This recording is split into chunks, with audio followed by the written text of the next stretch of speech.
Bonsoir à tous, bonsoir à toutes, bienvenue dans Punchline aujourd'hui sur CNews. L'agitation autour de la question de la guerre à Gaza se poursuit dans les universités françaises. À Paris, plusieurs établissements ont été perturbés par des mouvements étudiants pro-palestiniens. On va faire le point dans un instant. On verra aussi qu'en Israël, un accord de trêve est à l'étude du côté du Hamas. On va commencer cette émission. D'abord, je vous dis bonjour, pardon Louis de Ragnel. Et à tout le monde.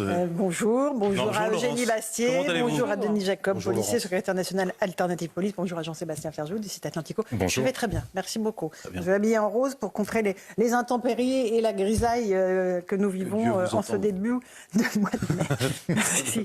Juste, je vous signale les déclarations de Joe Biden, le président américain, qui vient de prendre la parole pour affirmer que l'ordre doit prévaloir face aux mobilisations dans les universités. Oui, c'est important de le rappeler. Et il déclare aussi que l'antisémitisme n'a pas sa place dans les universités. Denis Jacob, oui, évidemment. Bien sûr. Il faut le rappeler. Et ce qui se passe aux États-Unis, c'est à une échelle réduite ce qui se passe chez nous en France. Complètement. Et c'est pas moi, fonctionnaire de police, qui va vous dire qu'il ne faut pas ordre et respect dans ces universités. Alors qu'il y ait une liberté d'expression, que chacun puisse exposer son point de vue, c'est pas moi qui vais le contester, mais imposer un dogme, une pensée unique d'une minorité à une majorité pour empêcher que les cours puissent se dérouler dans de bonnes conditions. Avec mise en danger des partiels et compagnie.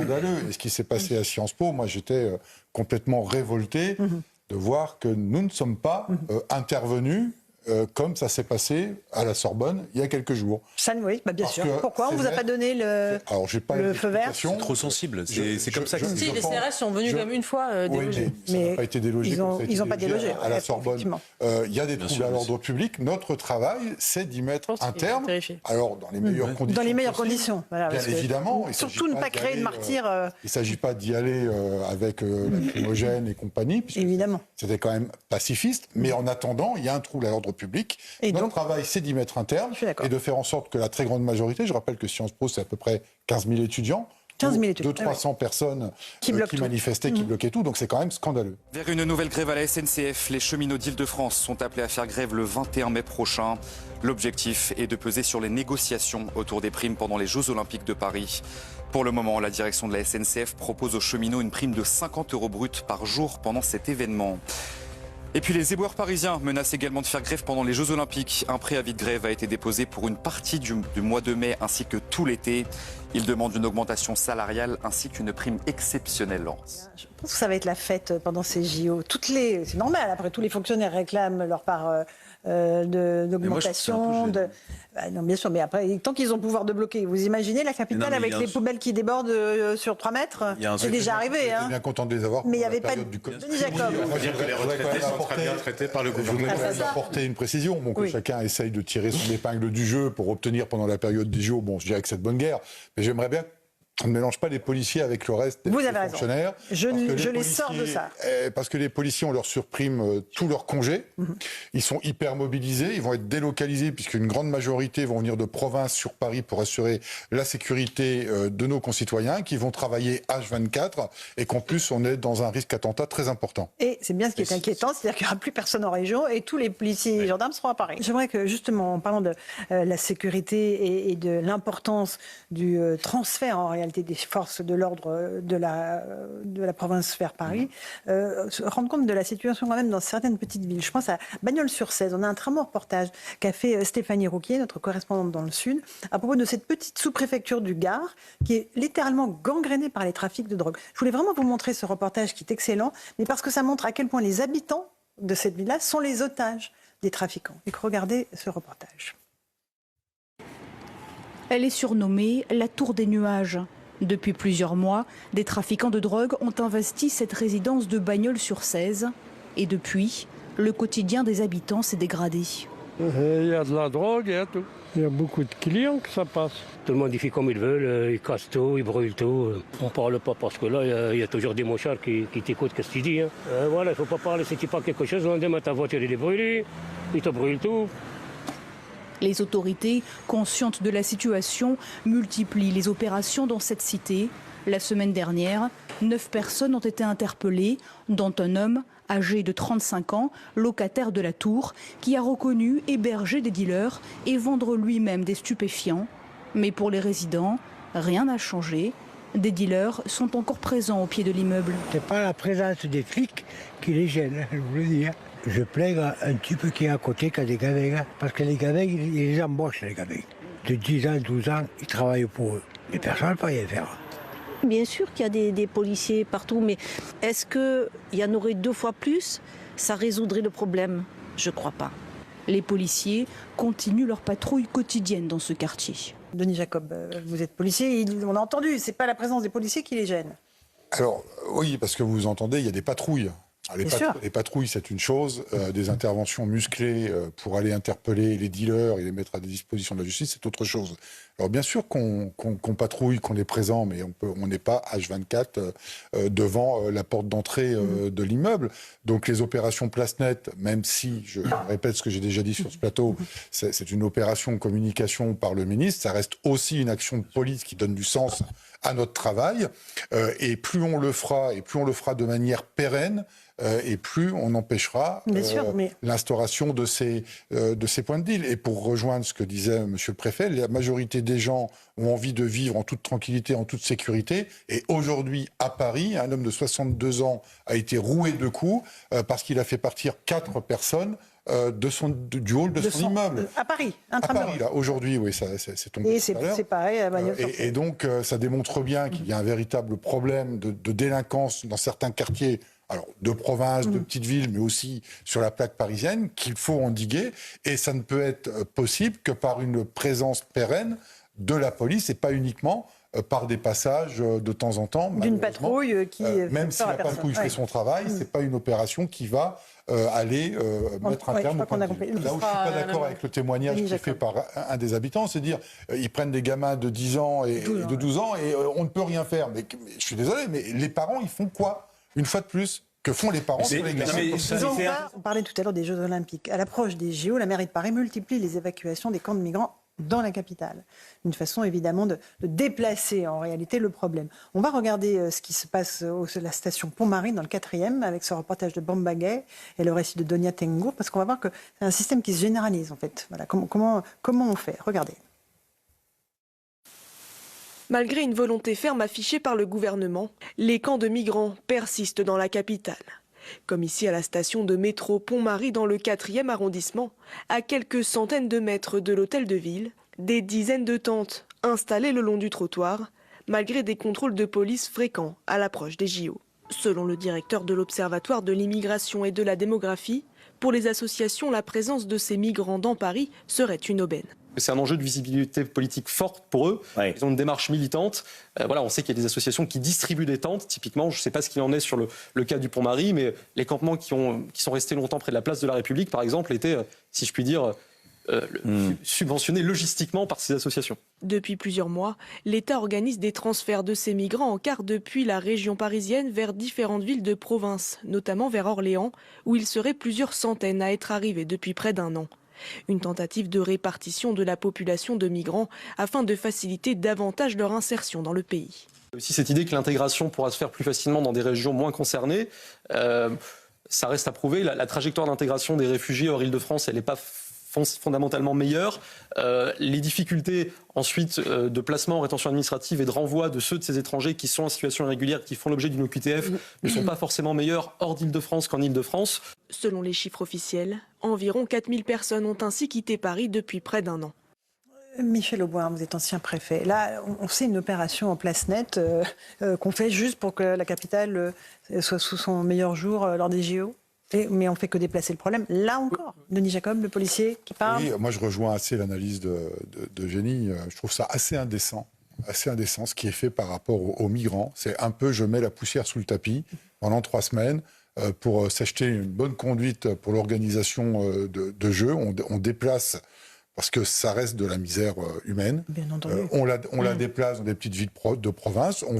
Je suis désolé de le dire, mais on impose la présence de migrants sous-tendent à d'autres populations françaises à travers le pays, et en aucun moment on ne règle la problématique des migrants. Est-ce qu'on les garde, on les garde pas, est-ce qu'ils sont sous OQTF ou pas? Est-ce qu'il y a une politique d'expulsion qui est mise en œuvre? Et en fait, on fait un habillage cosmétique pour les JO, mais on règle pas le fond du problème de la problématique des migrants en France. Une femme de 57 ans est décédée dans l'orage qui a touché sa maison. Une coulée de boue est entrée dans son domicile, dans cette petite ville de Courmelles, une commune proche de Soissons. Son conjoint a lui été blessé. Denis Jacob, c'est un défi aussi pour les forces de l'ordre, pompiers, gendarmes, policiers. Bien sûr, c'est le genre d'événement où on est mobilisé pour porter aide, assistance, secours à la population sinistrée, mais aussi signaler que depuis quelques années maintenant, les services de l'État mettent en place tout un tas de dispositifs d'alerte. D'ailleurs, l'alerte qui avait été lancée pour hier l'avait été par Météo France depuis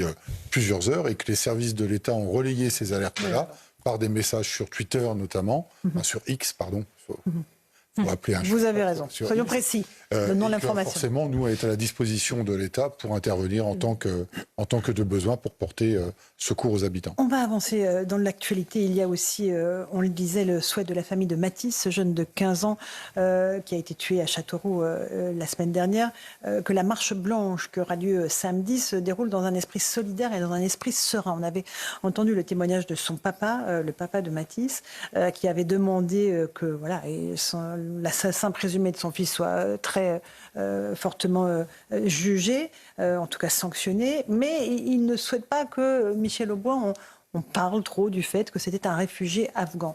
On ne va pas discuter les choix de ce papa endeuillé. En revanche, sur cette ultra-violence des jeunes, vous avez une inquiétude toute particulière en tant qu'ancien préfet. Oui, parce que ça fait déjà plusieurs années que nous observons une augmentation des violences commises par des jeunes et dont les jeunes sont des victimes. Et quand je dis des jeunes, c'est très exactement dans la tranche d'âge 14-15 ans. En fait, c'est des jeunes de collège. Moi, c'est d'ailleurs pour l'essentiel de grands enfants plus que des adolescents, et qui se tuent au couteau. Et je ne sais pas exactement, parce que je fais des comptes et j'y ai travaillé un peu sur l'Île-de-France, mais on en a plusieurs dizaines. Donc c'est quand même, c'est plus des phénomènes c'est plus des faits divers. On est vraiment dans un phénomène de société. On a une frange, je l'avais déjà dit, de la population juvénile qui est en train de perdre tous ses repères et qui devient extrêmement violente. Mais on n'a strictement rien en face à mettre en œuvre en termes de reprise en main éducative. Alors il y a des propositions qui sont faites, d'internat éducatif, de mesures éducatives. Oui, mais vous voyez bien qu'on ne va pas assez vite, alors que on ne va pas assez vite. Si on attend encore 5 ans, on va avoir une centaine d'enfants de plus qui vont mourir. On est dans une situation qui est, de mon point de vue, plus acceptable. D'accord, bien sûr. Denis Jacob, j'imagine que vous abondez dans le même sens. Oui, monsieur le préfet a entièrement raison. Malheureusement, cette situation, c'est pas une situation de fait divers, mais bien un problème, un fait de société.